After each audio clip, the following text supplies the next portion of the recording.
Bab 1. Bertemu pengemudi wanita. Jiangnan City, pagi.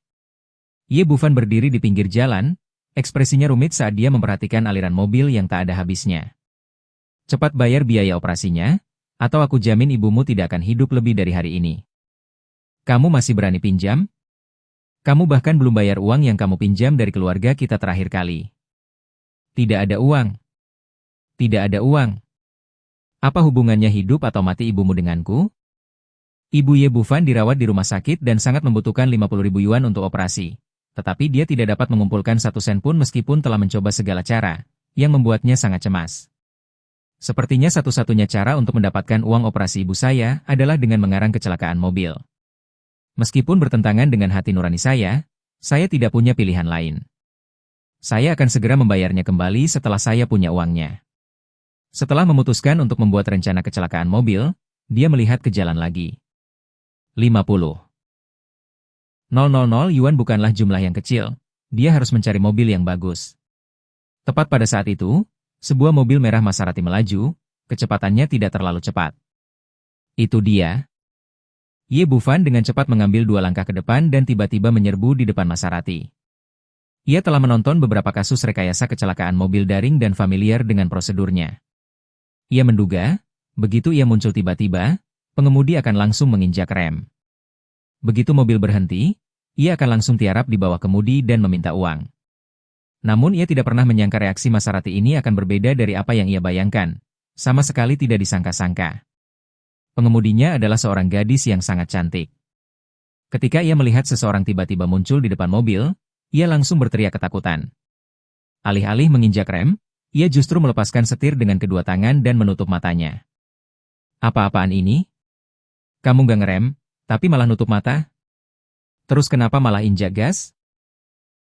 Melihat Maserati menyerbu seperti kuda liar yang lepas, Ye Bufan tidak lagi punya waktu untuk menghindar. Dengan suara dentuman keras, ia terlempar lebih dari 10 meter seperti layang-layang yang talinya putus. Di udara, ia merasakan semua tulangnya patah, dan ia memuntahkan seteguk darah segar. Jangan rekayasa kecelakaan mobil yang melibatkan pengemudi wanita. Itulah pikiran terakhirnya sebelum dia kehilangan kesadaran. Setelah kecelakaan itu, banyak sekali orang berkumpul untuk menonton, tetapi tidak seorang pun menyadari bahwa darah yang diludahkannya terciprat ke liontin guyu di dadanya, yang langsung terserap seluruhnya dalam sekejap. Ye Bufan adalah seorang yatim piatu. Liontin ini adalah satu-satunya tanda ketika ibunya mengadopsinya, jadi dia selalu memakainya di dadanya. Dia samar-samar merasakan kehangatan yang keluar dari dadanya, diikuti oleh suara ledakan keras di Sea of Consciousness-nya. Junior Ye Bufan, terima Ancient Medical Sect Legacy-ku. Kemudian, seorang Taois tua berjubah hijau dengan rambut dan janggut putih muncul di Sea of Consciousness-nya. Aku adalah Ye Xiao Yao dari Ancient Medical Sect.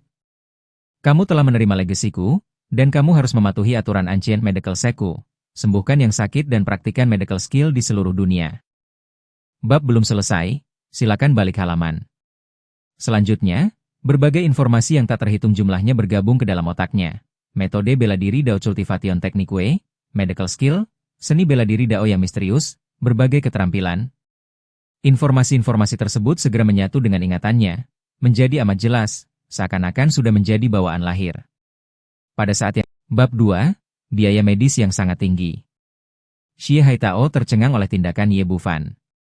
Saat mengenalinya, ia berteriak, "Wah, orangnya sudah mati, kenapa kau masih main-main? Apa kau berpura-pura berbakti? Kalau kau punya bakti seperti itu, kau pasti sudah mengambil 50.000 yuan lebih awal untuk operasi, dan ibumu tidak akan meninggal. Kau tidak punya uang tapi suka berpura-pura, aku benci orang sepertimu." Dia terus berceloteh di sampingnya, tetapi Ye Bufan mengabaikannya, berkonsentrasi menyindir Ouyang Lan. "Wah, aku bicara padamu. Kau mendengarku?"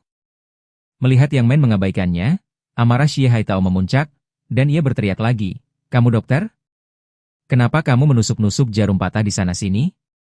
Apa kamu mau ibumu tidak beristirahat dengan tenang setelah meninggal? Begini, ini bangsal icu, dan biayanya per jam. Biaya medis yang terutang sebelumnya belum dibayar. Trik apa yang kamu lakukan di sini? Hentikan sekarang juga." Ye Bufan akhirnya memasukkan jarum terakhir dan menghela napas panjang. Ibunya mengalami pendarahan otak mendadak. Penyakit ini tidak ada apa-apanya dibandingkan dengan Ancient Medical Sect. Beruntung dia kembali tepat waktu.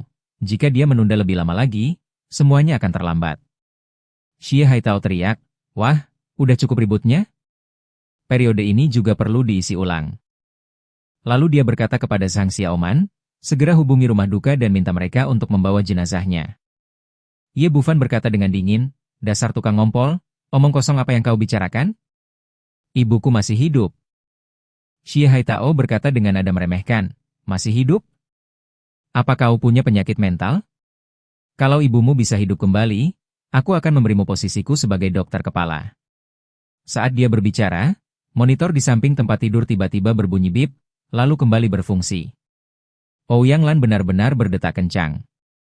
Satu ketukan, dua ketukan, awalnya lambat, tetapi dengan cepat kembali normal. Apa? Apa yang terjadi? Xie Haitao dan Zhang Xiaoman tercengang. Tadi, orang ini memang tidak menunjukkan tanda-tanda vital, jadi bagaimana mungkin dia tiba-tiba hidup kembali? Kalau ini bukan bangsal Ichu, mereka pasti akan mengira dia zombie. Melihat waktunya sudah tepat, Ye Bufan mengangkat tangannya dan mencabut semua jarum perak dari tubuh ibunya, lalu melepaskan peralatan pemantau satu persatu. Setelah menyelesaikan semua ini, Ouyang Lan tersentak bangun dari tempat tidur, melihat sekeliling, dan berkata, "Nak, di mana aku?" "Bu, akhirnya ibu bangun." Ye Bufan dengan gembira menggenggam tangan Ouyang Lan. Jika bukan karena kebetulan legasi yang diperoleh Ancient Medical Sect, ia dan ibunya pasti sudah dipisahkan oleh Yin and Yang. Mata Xie Haitao langsung terbelalak, tak percaya dengan apa yang terjadi di hadapannya. Ia paling tahu kondisi Ouyang Lan. Kalaupun ia tidak meninggal, ia tak mungkin pulih secepat itu. Ouyang Lan berkata, "Nak, apa yang terjadi?" Ibu ingat tiba-tiba pingsan.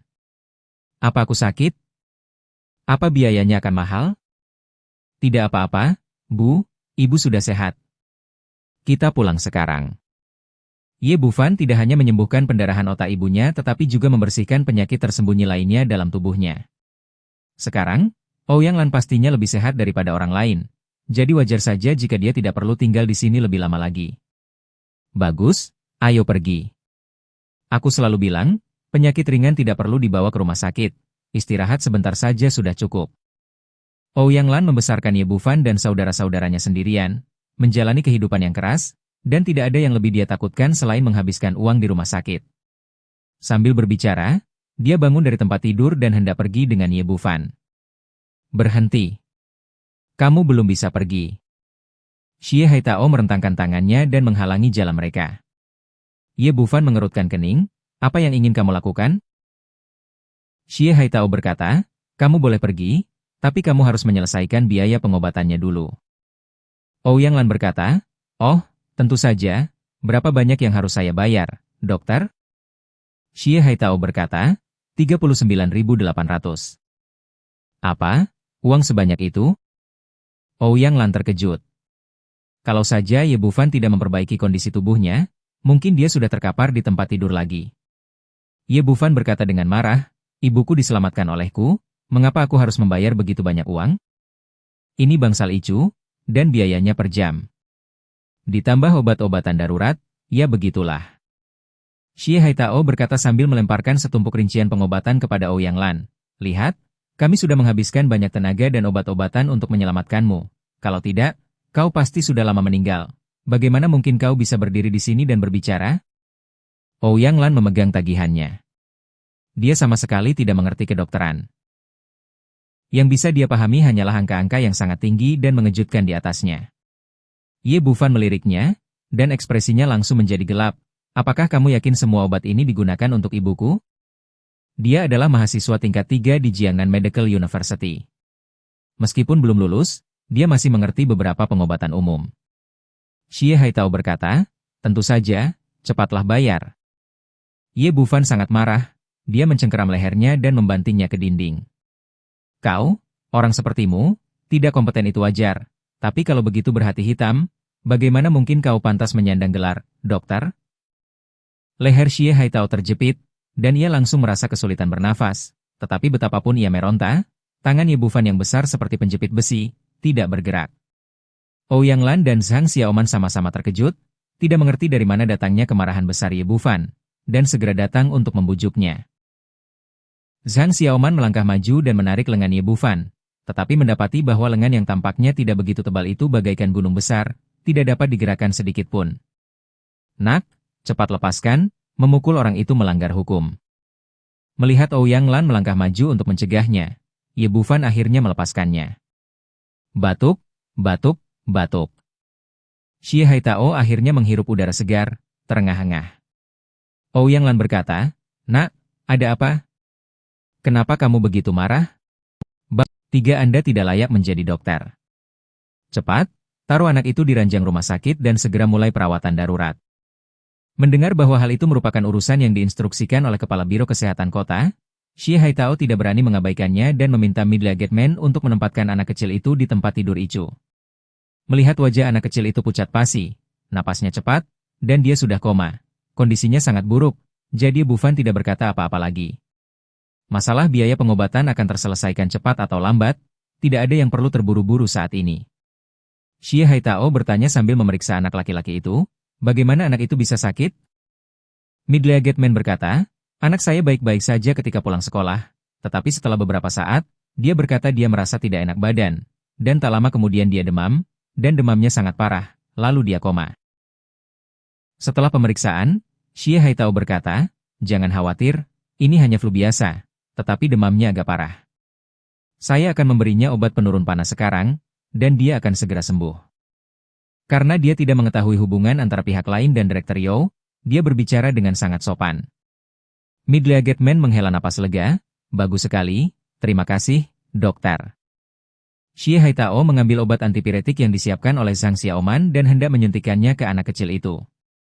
Ye Bufan menggelengkan kepalanya dan berkata, dia sama sekali tidak pilek. Jika Anda menggunakan suntikan antipiretik, itu akan memperburuk kondisinya. Apa yang kau tahu? Kau yang merawat pasien atau aku? Kalau kau tidak mengerti, jangan bicara omong kosong. Baru saja perbuatan tercelanya terbongkar, Xie Haitao sudah mendidih amarahnya, dan ia langsung melampiaskannya saat itu juga. Setelah berbicara, ia mengambil jarum suntik dan secara pribadi menyuntikkan dosis obat antipiretik ke anak kecil itu. Seiring berlalunya waktu, semburat warna perlahan muncul di wajah anak kecil itu, dan sepertinya rasa sakitnya pun berkurang drastis. Xie Haitao berkata dengan ekspresi puas, lihat. Sudah kubilang ini cuma flu biasa, bukan apa-apa.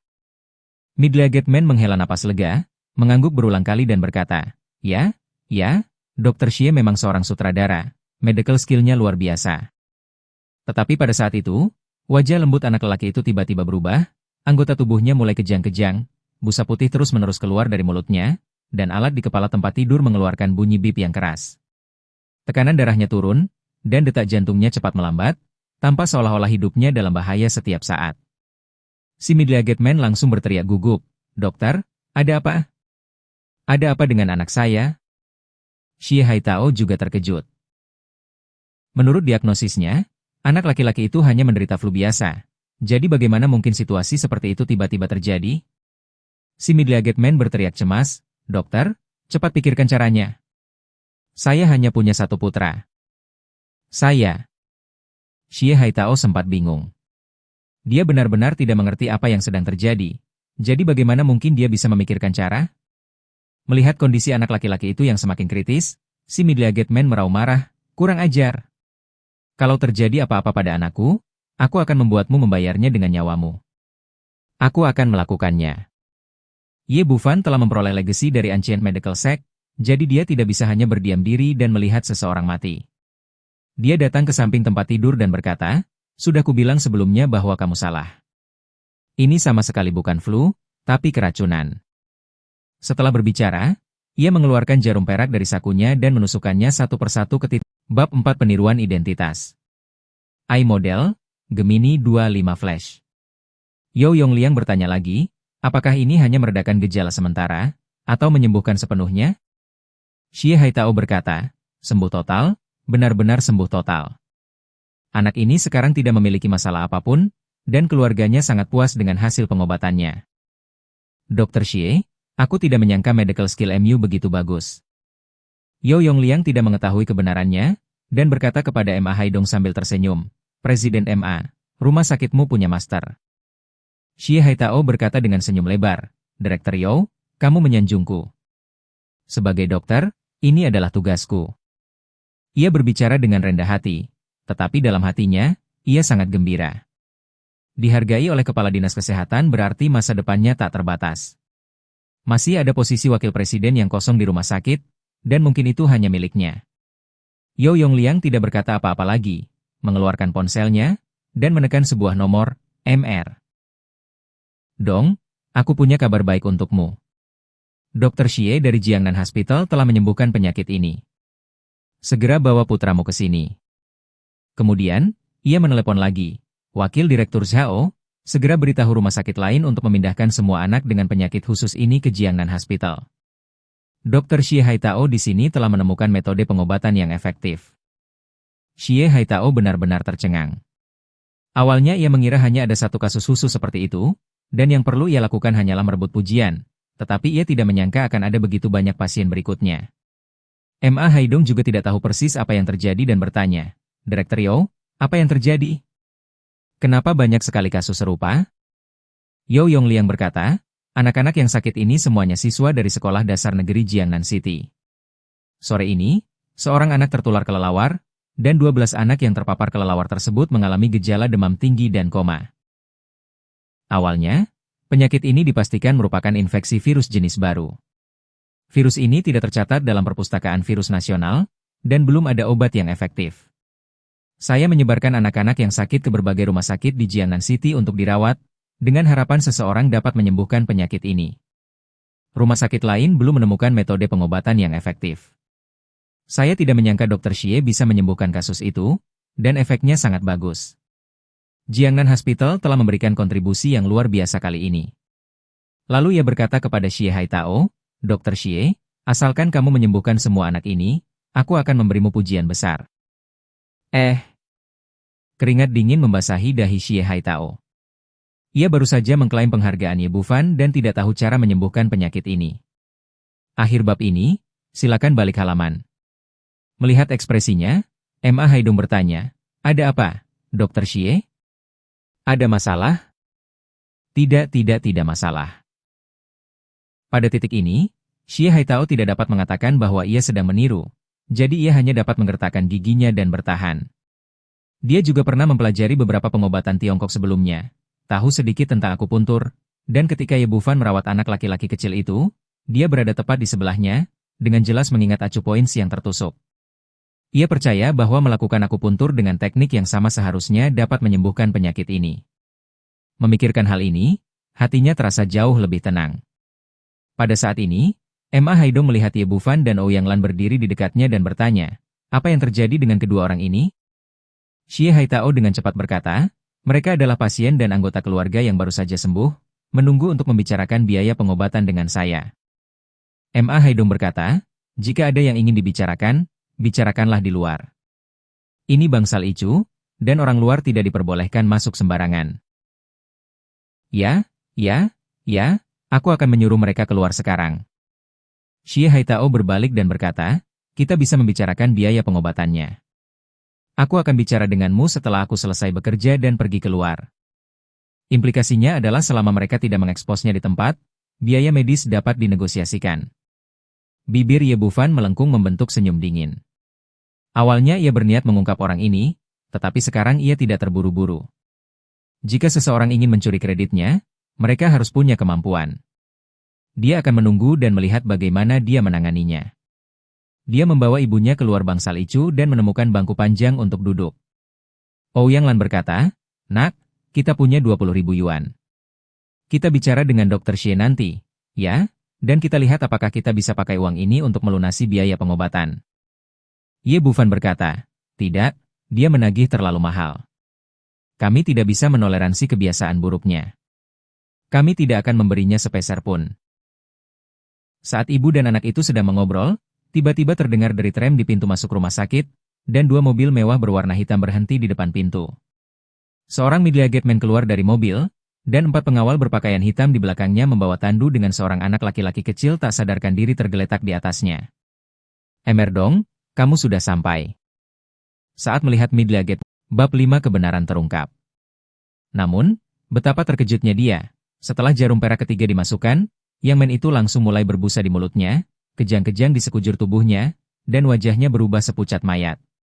Pada saat yang sama, peralatan pemantau di kepala tempat tidur mengeluarkan alarm yang melengking, tekanan darahnya turun, detak jantungnya melambat dengan cepat, dan dia jelas berada di ambang kematian. Melihat pemandangan di hadapannya, Xie Haitao langsung tercengang, dan dia tidak lagi memiliki keberanian untuk menusukkan jarum perak keempat yang dipegangnya. Dong Tianda dengan marah berkata, "Apa sebenarnya yang terjadi? Apa kau tahu cara mengobati penyakit? Bagaimana kau bisa memperlakukan anakku seperti ini?" Yo Yongliang juga berkata dengan gugup, "Dokter Xie, apa yang sebenarnya terjadi? Apakah kamu mengalami situasi ini saat menangani kasus tadi?" "Direktur, aku. Xie Haitao dipenuhi keringat dingin, terlalu cemas untuk berbicara, dan pikirannya juga kabur, tidak tahu apa yang sedang terjadi. Dia ingat dengan jelas bahwa Ye Bufan telah memperlakukan Yang Men dengan cara yang persis seperti ini, jadi mengapa hal itu tidak hanya tidak berhasil di tangannya, tetapi malah memperburuk kondisinya? Melihat kondisi putranya yang semakin kritis, Dong Tianda berteriak, "Jangan bicara omong kosong, cepat obati anakku." "Ya, apa yang kau lakukan berlama-lama? Cepat cari cara untuk menyelamatkannya." Ma Haidong juga sangat cemas. Jika Xie Haitao benar-benar menyebabkan putra Dong Tianda meninggal, dia mungkin tidak akan menjadi presiden lagi. Xie Haitao tidak punya pilihan lain, mencabut ketiga jarum perak yang telah ditusukkan, tetapi kondisi Yang Men masih belum menunjukkan tanda-tanda membaik. Dong Tianda sangat cemas hingga ia melompat-lompat. "Xie, aku hanya punya satu putra. Kalau terjadi apa-apa padanya, aku akan langsung membunuhmu." Yo Yongliang berkata dengan marah, "Xie Haitao, bukankah kamu baru saja menyembuhkan pasien? Mengapa sekarang tidak berhasil?" Aku. Xie Haitao bersimbah keringat dingin, tergagap cukup lama, tetapi bahkan tidak dapat mengucapkan satu kalimat lengkap. Ma Haidong merasakan ada sesuatu yang tidak beres dan berkata kepada Zhang Xiaoman, yang berada di sampingnya, "Katakan padaku, apa sebenarnya yang terjadi?" Zhang Xiaoman ragu sejenak, namun akhirnya berkata, "Bukan Dr. Xie yang menyembuhkan anak itu, melainkan anggota keluarga pasien yang bernama Ye Bufan di luar." Melihat kebenaran telah terungkap sepenuhnya, kaki Xie Haitao tak berdaya dan ia terjatuh ke tanah. Setelah mengetahui kebenarannya, Dong Tianda segera bergegas keluar dari ruang gawat darurat. Pada saat itu, tidak masalah siapapun, yang penting mereka bisa menyelamatkan putranya. Akhir bab ini, silakan balik halaman. Hanya itu yang penting. Bergegas menuju Ye Bufan, ia berkata dengan penuh semangat, "Yang Men, tolong selamatkan anakku. Kau boleh menentukan hargamu." Baiklah. Ye Bufan tidak terkejut dengan hasil ini, dan kondisi Yang Men mendesak, jadi tidak ada waktu untuk menunda. Dia menyuruh Ouyang Lan untuk kembali dan beristirahat terlebih dahulu, lalu mengikuti. Bab 6 Mengapa aku harus mengasihani kamu? iModel, Gemini 25 Flash. Jangan, kumohon jangan. Aku punya orang tua yang sudah lanjut usia dan anak-anak kecil di rumah. Jika kau mengirimku ke Biro Keamanan Publik, aku benar-benar akan tamat. Xie Haitao benar-benar panik, berlutut sambil berdebum dan memohon, "Direktur Yo, Presiden MA, adik Ye, mohon kasihanilah aku." Yo Yongliang dan Ma Haidong keduanya memandang Ye Bufan, jelas menunggu dia membuat keputusan. Menghadapi Xie Haitao yang menangis dengan ingus dan air mata Ye Bufan tidak menunjukkan sedikit pun rasa kasihan. Berpikir tentang bagaimana dia telah mempertaruhkan nyawanya untuk membuat kecelakaan hanya untuk mendapatkan uang untuk biaya pengobatan ibunya, gelombang kemarahan muncul dalam hatinya. "Anda meminta saya untuk mengasihani Anda, tetapi apakah Anda pernah mengasihani pasien yang tidak berdaya itu dan keluarga mereka? Tahukah Anda bagaimana mereka mengumpulkan uang itu? Itu adalah uang hasil jerih payah mereka dari penjualan rumah dan tanah, uang yang dimaksudkan untuk menyelamatkan nyawa orang-orang yang mereka cintai. Namun, Anda dengan santai menulis resep dan merampas semuanya. Ini 10 kali lebih hina daripada perampok. Mengapa saya harus mengasihani Anda?" "Saya." Xie Haitao terdiam, terjatuh ke tanah seperti tumpukan lumpur.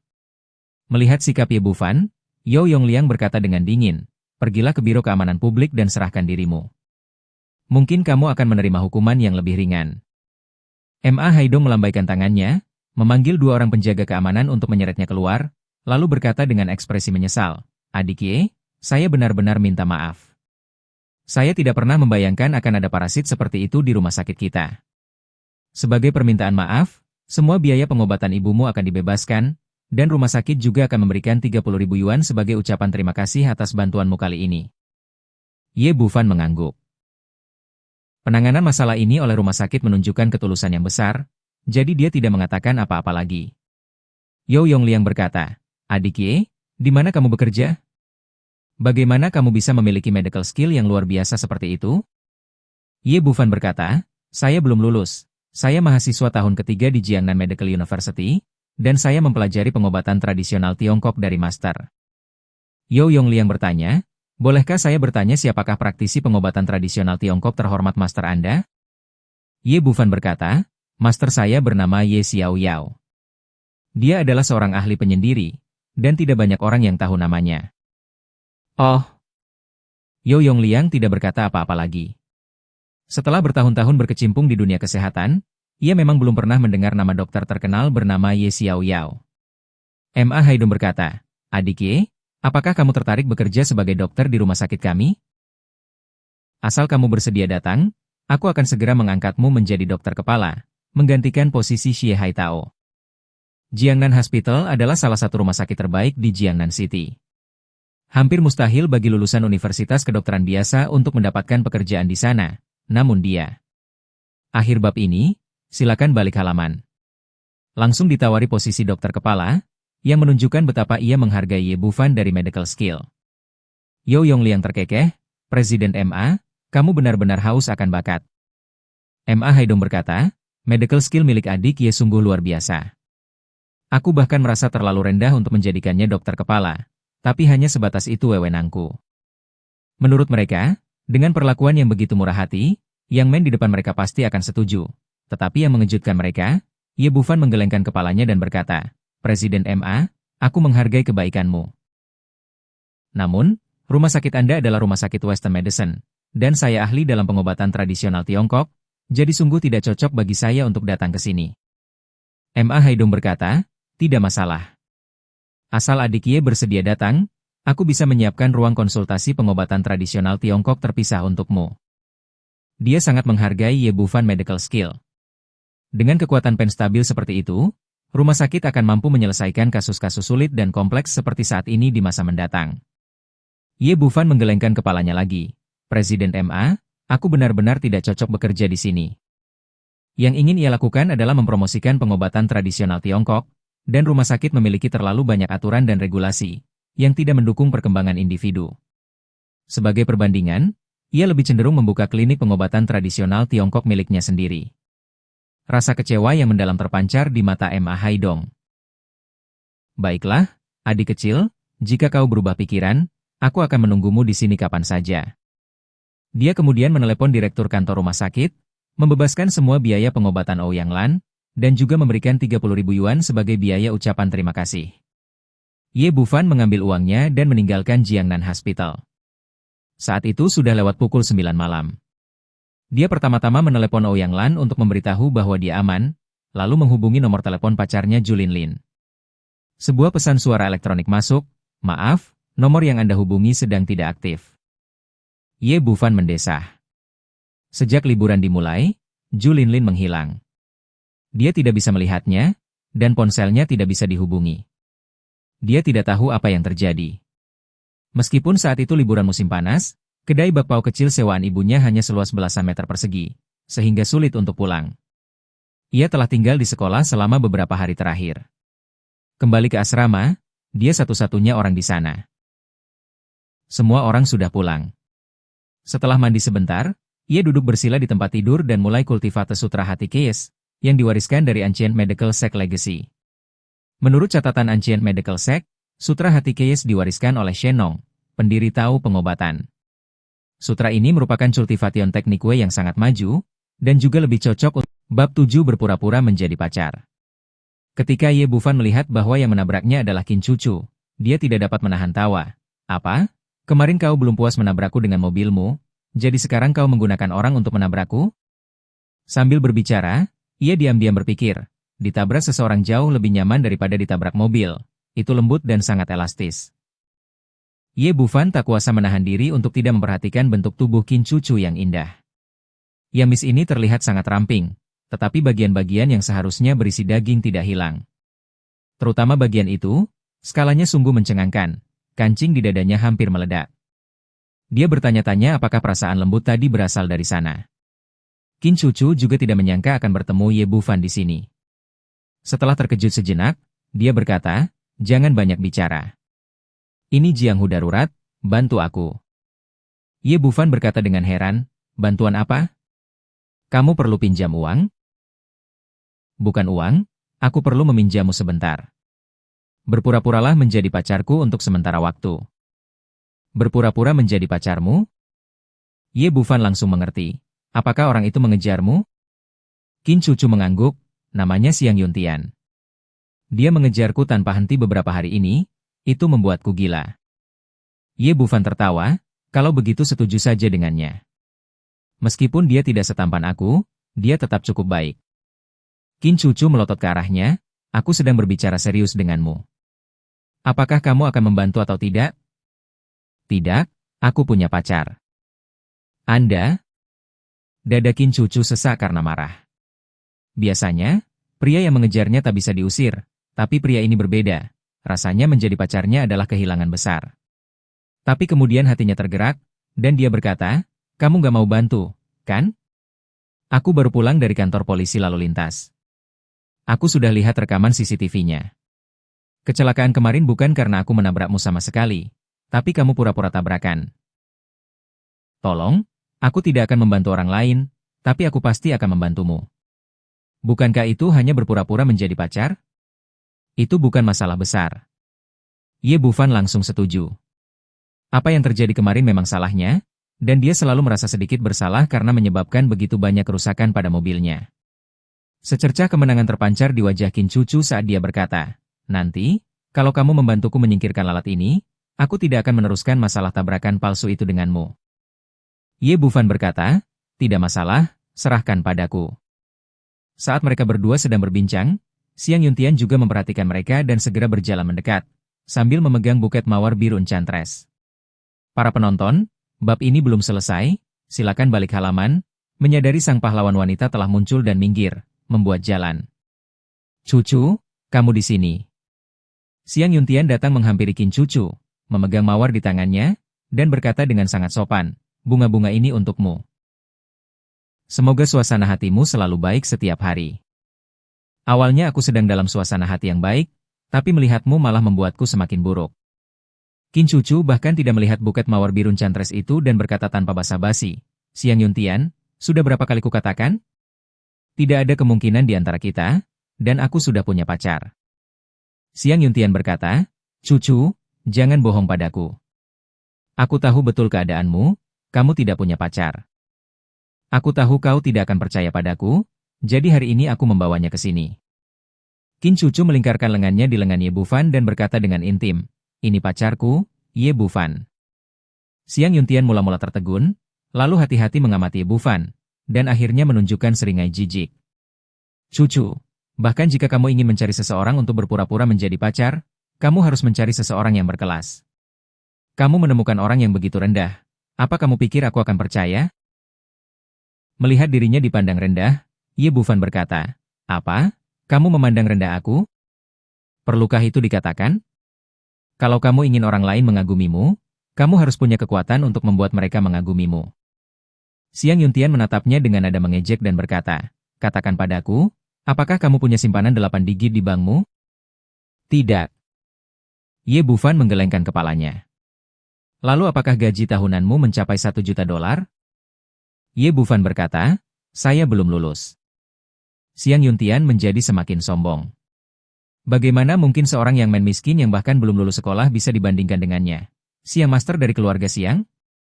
Dia berkata dengan arogan, "Begini, keluarga Xiang kita adalah perusahaan besar dengan aset lebih dari 100 juta, dan akulah pewaris tunggalnya. Saat ini menjabat sebagai wakil presiden grup. Apa yang bisa kau bandingkan denganku? Ya, sungguh tak ada bandingannya. Bagaimana mungkin seorang yang malang bisa dibandingkan dengan yang master dari keluarga Xiang? Kesenjangannya terlalu besar. Jika saya Saya juga akan memilih yang Master Siang. Tapi menurutku yang Men ini cukup tampan. Dia bukan gigolo. Apa gunanya cuma tampan? Pria juga butuh kekuatan. Mendengar percakapan di sekitar mereka, Qin Cucu juga merasa sedikit putus asa. Ia baru saja terburu-buru mengambil perisai dan lupa jarak di antara mereka berdua. Ye Bufan masih terlalu jauh di belakang Xiang Yuntian. Kamu lihat itu? Bab ini belum selesai. Silakan balik halamannya. Itu mobil baru yang kuberikan Cucu. Harganya lebih dari 3 juta. Bukannya aku meremehkanmu, tapi aku khawatir kamu tidak akan menghasilkan uang sebanyak itu seumur hidupmu. Xiang Yuntian sangat puas dengan efek yang dihasilkannya. Sambil menunjuk mawar di tangannya, ia berkata, ini mawar biru enchantress yang dikirim khusus dari Eropa. Setiap tangkai harganya 500 yuan, jauh lebih mahal daripada baju murahan yang kau kenakan. Seorang yang main malang sepertimu sama sekali tidak memenuhi syarat untuk mengejar Cucu, apalagi dibandingkan denganku. Saat itu, orang-orang di sekitar memandang Ye Bufan dengan ekspresi yang rumit. Ada yang mengejek, ada yang bersimpati, dan ada yang merasa kasihan. Tak seorang pun percaya bahwa yang Men yang miskin bisa bersaing dengan yang Master yang kaya. Namun, ekspresi Ye Bufan tetap tidak berubah.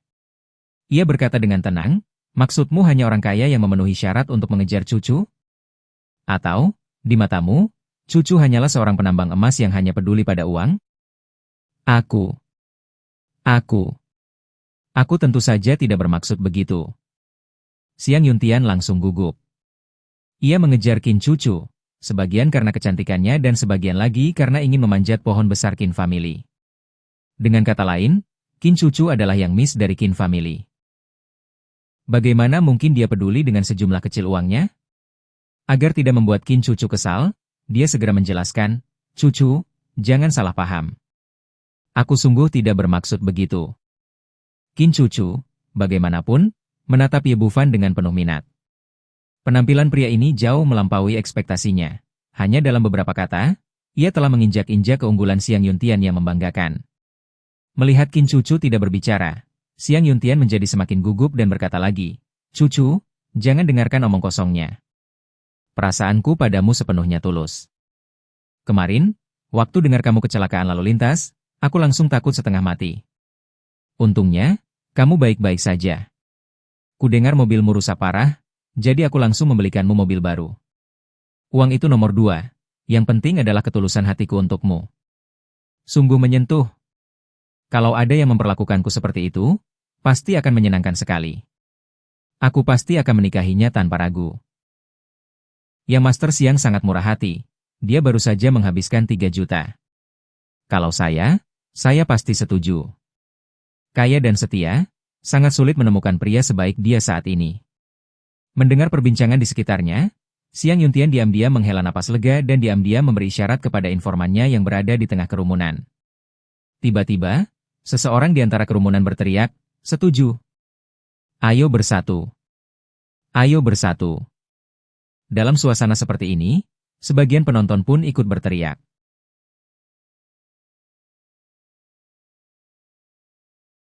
Bab 8 Baica Otang. Xiang Yuntian berlutut dengan satu kaki, memegang buket mawar biru yang mempesona di tangannya, dan berkata dengan wajah penuh kasih sayang, Cucu, sejak pertama kali melihatmu, aku tahu bahwa aku benar-benar tersesat dalam kehidupan ini. Hatiku sudah sepenuhnya terisi olehmu. Aku tidak akan pernah melirik wanita lain selain dirimu. Maukah kau menjadi pacarku? Setelah dia selesai berbicara, kerumunan di sekitarnya berteriak lagi, bersama.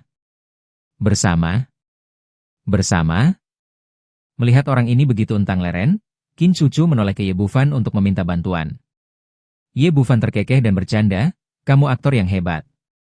Sayang sekali kalau kamu bukan aktor. Xiang Yuntian berteriak dengan ekspresi marah, apa yang kau bicarakan? Ketulusanku terhadap Cucu dapat dilihat oleh langit dan bumi. Jika ada satu kebohongan saja, aku akan langsung disambar petir. Benarkah? Kalau begitu, biarkan semua orang melihat betapa tulusnya ketulusanmu. Sambil berbicara, Ye Bufan mengulurkan tangan dan dengan cepat mengeluarkan benda putih dari saku dalam jas Xiang Yuntian.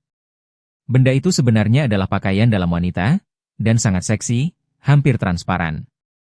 Sambil memegang benda ini, dia berkata dengan ekspresi bercanda, Da Xiao Xiang, jelaskan ini. Apakah ini ketulusanmu?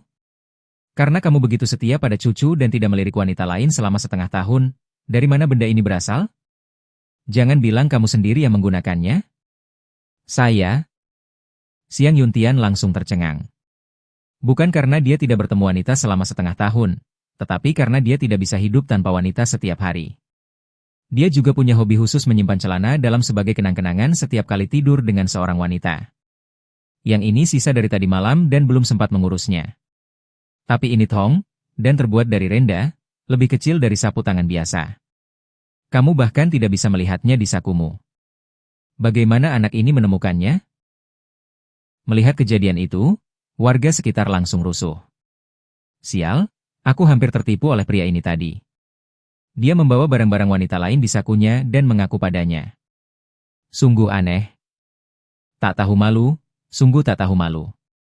Dia membawa benda ini di sakunya dan masih mengucapkan kata-kata yang terdengar begitu tinggi. Bagaimana mungkin kulitnya setebal itu? Bukankah dia bilang dia akan tersambar petir? Tuhan pasti akan membunuhnya. Xiang Yuntian menjilat bibirnya yang kering dan berkata dengan inspirasi yang tiba-tiba, "Cucu, jangan salah paham. Kemarin, seorang temanku pergi berkencan dan meminjam setelan ini dariku untuk dipamerkan. Barang-barang di dalamnya pasti dibawa kembali olehnya. Itu tidak ada hubungannya denganku. Akhir bab ini, silakan balik halaman."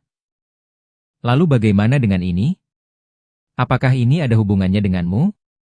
Ye Bufan membuang celana dalam kecil itu begitu saja, lalu mengulurkan tangan dan mengambil benda merah muda dari saku celana Xiang Yuntian. Kecepatannya terlalu cepat. Xiang Yuntian tidak bisa bereaksi sama sekali. Da Xiao Xiang, ini seharusnya namanya Dures, kan? Dari mana asalnya? Mungkinkah kamu juga meminjamkan celanamu ke temanmu? Saya? Xiang Yuntian tampak malu, karena dia berkencan dengan wanita setiap hari. Dures adalah perlengkapan standar dan dia membawanya sepanjang tahun. Namun, hatinya juga terasa aneh. Dibandingkan dengan celana dalam tadi, Dures bahkan lebih kecil. Bagaimana anak ini tahu tentang itu? Mungkinkah dia memiliki penglihatan Sinarex? Cucu, jangan salah paham. Aku tidak tahu dari mana asal benda ini. Mungkin temanku sedang mengerjaiku. Aku benar-benar tidak tahu apa-apa. Sekarang, Xiang Yuntian hanya bisa menyangkalnya sampai mati, kalau tidak semuanya akan sia-sia. Benarkah? Lalu apa ini? Ye Bufan mengulurkan tangan dan mengeluarkan 2 pil putih kecil dari saku lainnya. Da Xiao Xiang, kalau tidak salah, ini pil pencegah kehamilan yang legendaris, kan? Peralatannya lengkap banget. Mungkinkah ini juga lelucon yang dibuat temanmu? Qin Cucu menatap semua yang ada di depannya dan berkata dengan jijik, Xiang Yuntian, pergilah.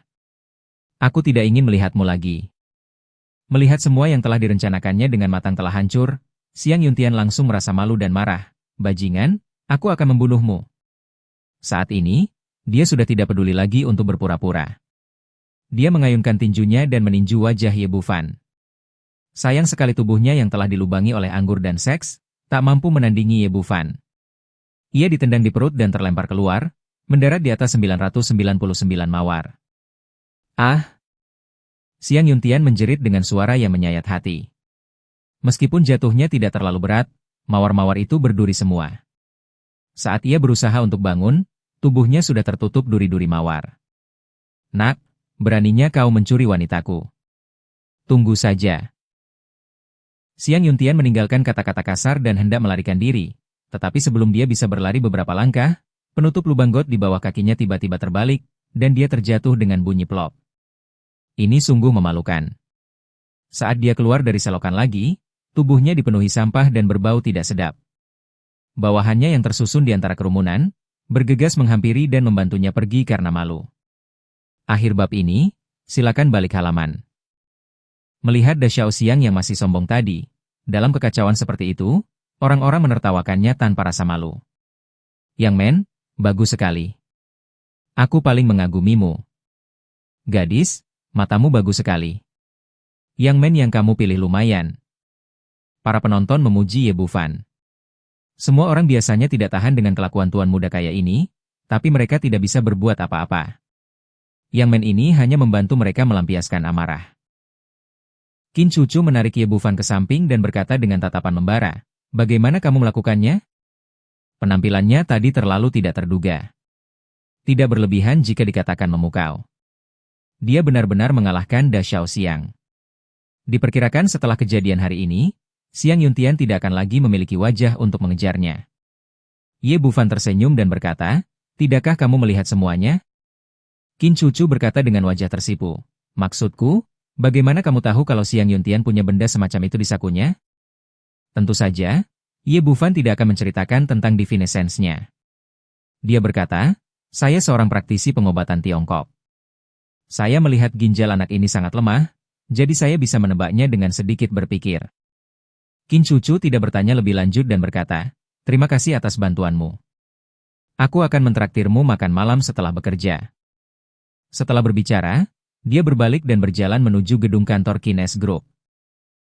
Setelah keributan seperti itu, dia hampir terlambat bekerja. Ye Bufan juga meninggalkan tempat ini dan datang ke Bai Chao Hall, klinik pengobatan Tiongkok terbesar di Jiangnan City, setelah beberapa saat. Bai Chao Hall sepenuhnya didekorasi dengan gaya antik, yang terlihat unik dan luar biasa. Ada sebuah bait yang tergantung di gerbang. Baris pertama berbunyi, "Tak seorang pun melihat pekerjaan yang sedang dilakukan," dan baris kedua berbunyi, "Tuhan tahu apakah niatnya baik." Ye Bufan melangkah masuk dan melihat sekeliling. Di sebelah kiri adalah apotek, dan di sebelah kanan adalah klinik pengobatan Tiongkok. Karena baru buka, belum banyak pelanggan di apotek. Mereka belum sampai tahap mengambil obat. Hanya seorang shopkeeper yang sedang mengambil obat sambil bermain ponsel di dalam konter di sisi apotek. Melihat Ye Bufan memasuki pintu, dia hanya meliriknya dan tidak berbicara, dan terus bermain sendiri. Ye Bufan datang ke konter dan berkata, "Saya di sini untuk mengambil obat." Si shopkeeper bahkan tidak mengangkat kepalanya dan berkata, "Tunggu sebentar, tidakkah kamu lihat aku sedang sibuk?" Ye Bufan terdiam beberapa saat. Apakah bermain sebagai raja juga dianggap sibuk? Ini dia si pembuli pelanggan legendaris karena ukuran tokonya. Dia ingin berbalik dan pergi, tetapi dia membutuhkan banyak jenis bahan obat untuk memurnikan Foundation Establishment Pill, dan beberapa di antaranya tidak terlalu umum, sehingga apotek kecil lainnya tidak dapat membeli semuanya.